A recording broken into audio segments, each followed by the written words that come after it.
so we're going to start to talk a little bit about what we know about program planning and partnership. And I'm going to share from a variety of different studies that are on the PCY website that you'll be able to access. Paige will share similar information as well. Encourage you to go take some time when you have all that free time that I know you don't have, just to dig a little bit deeper, because we can only cover so much today. But we're going to just spend a little bit of time to start thinking about the power of partnerships, and really want to encourage you as we go along. If you have ideas that come up, or if you have some benefits that you've experienced or some things you want to share, please. This is a space.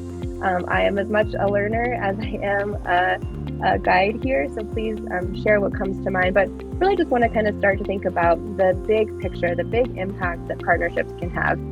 So when schools and PBOs, others in the community, including our families and caregivers and our young people, and we all can come together in partnership in different capacities, really there's an opportunity to promote equity through a coordination of servicing. So we can start to really target the groups of students and the groups of people really in the space who are most in need of particular resources. There's also really an opportunity to maximize and grow available resources. Often there can be duplication of services.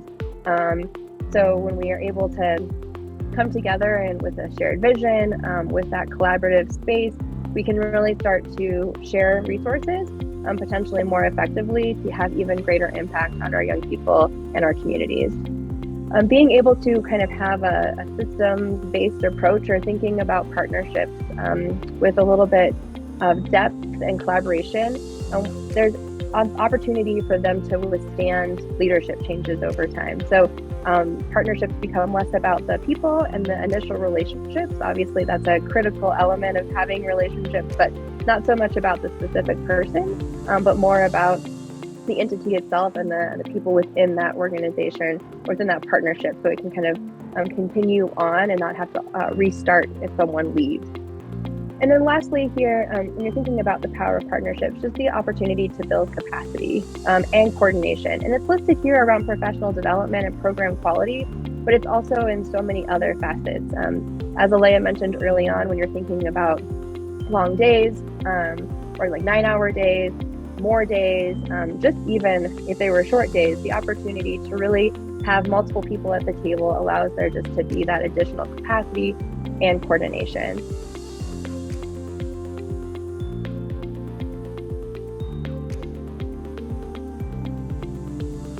Great. So in Salinas, this was a big lift. 3,000 students was our target goal for that community, and no one partner could do that alone. We knew EDMO couldn't do it alone, and it was awesome having all these different partners to co-design with.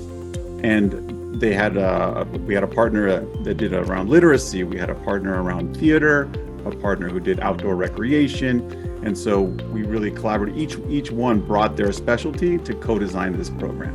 So we had about 2,000 students who actually enrolled in the program, attended at least one day. 1,784 attended at least 20 days of the program. And that's about 89% of those who attended 90% of the day. So we had a great retention. Once the kids who came to the program, once they got there, they loved it and they stayed. Over 90% of the families highly recommended the program to other families, said they had a positive experience, and felt their kids were physically and emotionally safe at camp and had fun. Next slide. So a little bit about this co-design process. Like I mentioned, there's multiple partners.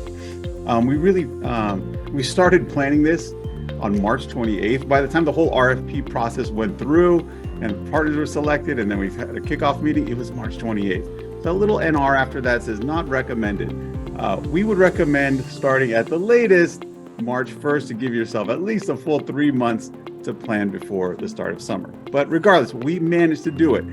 We got something off the ground, and I think we were all compassionate with each other, recognizing we were designing a big program in a small amount of time. So one of the things that we focus on is using an equity-centered approach. So you'll see even on this visual here, this was the poster for the camp in the community. So a lot of equity is in that design just in and of itself. You'll see it's Salinas STEAM Camp. It's not branded an EDMO camp in this case, all the partners have an equal weight in this. There is a QR code that makes it really easy for families to enroll on their phones.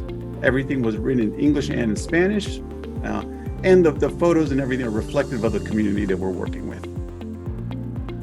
We had weekly meetings with all of the partners to come up with each element of this, from the name to the schedule.